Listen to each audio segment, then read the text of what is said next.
when we were chatting the other day, I was telling you that I'd listened to a podcast by a lady named Elizabeth Day, a fabulous podcast called How to Fail. And she interviewed this wonderful Egyptian gentleman, Mo Gaudat, who had this mellifluous speaking voice. And he was talking about mindfulness. I think it's something similar.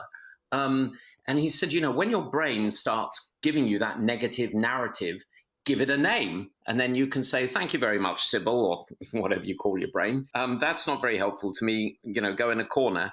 And by giving it a name and a personality, you minimize it. Yes, exactly. It's a process called cognitive diffusion. And so what that's doing is it's starting to recognize and acknowledge stuff that's coming up in your mind, but giving you a little bit of distance from it so that you're not overwhelmed by it or seeing it as the only narrative or the only viewpoint there is. And as soon as you start laughing, you're starting to see more than one perspective. And so that's why humour is such an important part of CBT. And I use humour a lot. It's just starting to see the funny side, which is another perspective.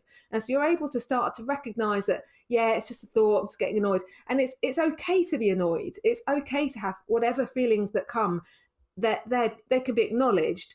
But what we can control, and this is what I really try and emphasise, is that we can control our behaviour. So you can't necessarily control whether you feel frustrated, whether things are going well, but you can control what you do. And if what you do is, when you're doing a guitar practice, kick the music and throw it across the room or stamp out and go out and stop trying, then you're clearly not going to do as well as if you take a breath, pause, sort of ground yourself and then have another go. And so a lot of it is about our behaviour as opposed to trying to control how we think or feel.